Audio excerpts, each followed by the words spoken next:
Hello, everyone.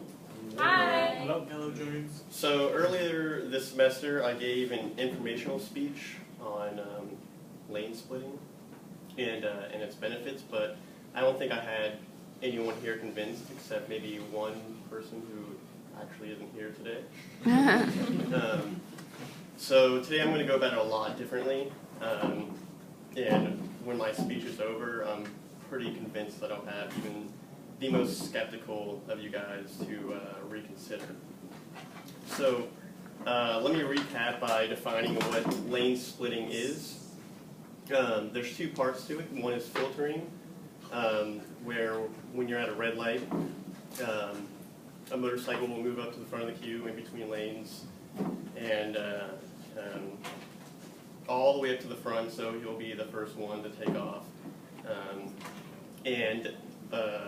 Lane splitting is when, during really congested traffic, a motorcyclist will ride 10 miles an hour in between traffic. And that means no more than 10 miles an hour faster than the slow traffic surrounding them.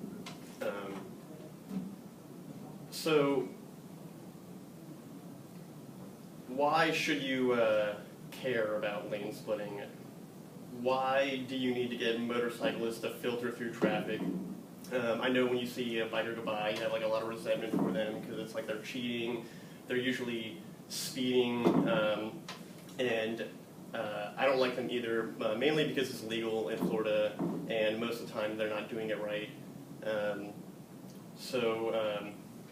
me draw a diagram. Say this is the red light, and you have cars. These are lanes. Say 3 lanes. You have a car here, car here, here, car here.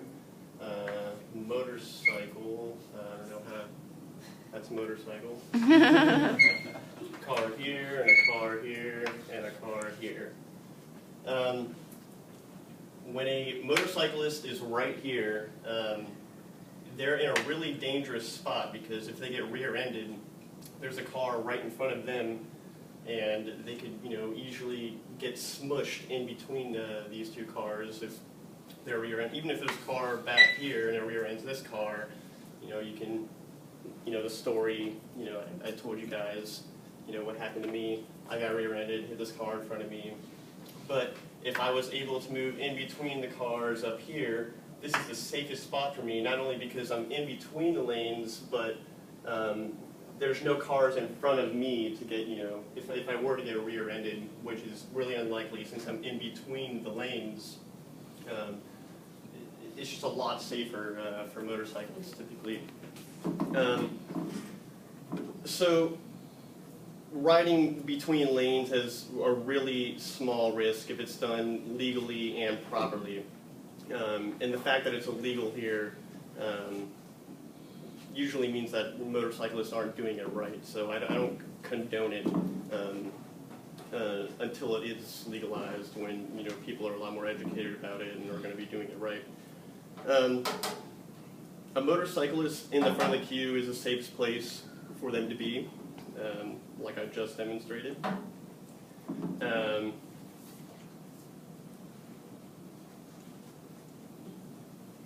Okay, let's see here. University of California, Berkeley showed that motorcyclists who split lanes in heavy traffic are significantly less likely to be struck from behind by other motorists, and they're way less likely to suffer head and torso injuries.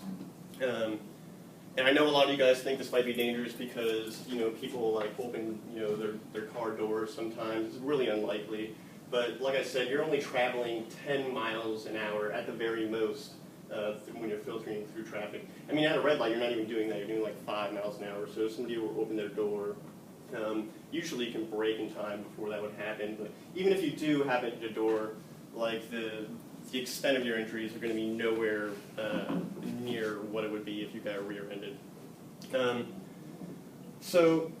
Overall, reducing a motorcyclist exposure to vehicles that are frequently accelerating and decelerating on congested roadways is one way to reduce rear-end collisions for those that are most vulnerable, which are the motorcyclists themselves.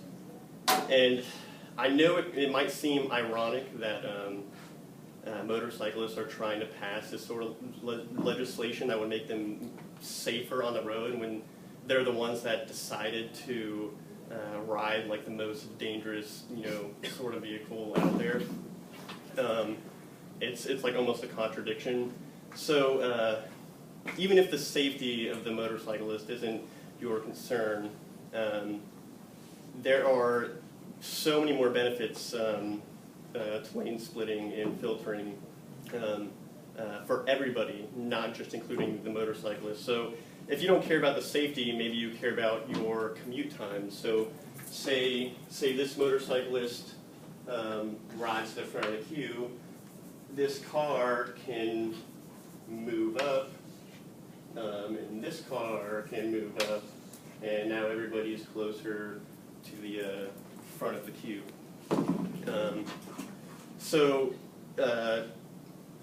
In traffic, motorcyclists take up less space in between cars when they move up, and that could be closed and shortened, and motorcycles make use of their size and advantage to move in between the lanes. You kind of have to think of motorcyclists as having 3 lanes in between every single lane, and if lane splitting was legal, then they have a 4th lane that most cars, if they're all stopped, will never be in that middle lane. So it's typically a very safe spot for them to go through. And like I said, a lot of motorcyclists do this wrong, especially in states like Florida. But in California, lane splitting is legal, and they're all very educated about it, and they all do it in a very ethical way because they all know about it. And drivers are also very aware of how it works. Drivers, they won't typically just like open their door. They're used to seeing motorcyclists go in between cars, so they're constantly like checking their mirrors and whatnot. And even if you don't care about that, about shortening your commute time. Oh, and by the way, a 2012 study found that if just 10% of drivers were to switch to motorcycles and filter through traffic, which is a huge snowball effect we're seeing in places like Los Angeles. Many people are switching to motorcycles because it's just a lot more efficient way of going around town. Travel times would decrease for the remaining car drivers by some 8 minutes on on an average 30 to 45 minute journey. But even if you don't care about all of that, maybe you care about the environment. Motorcycles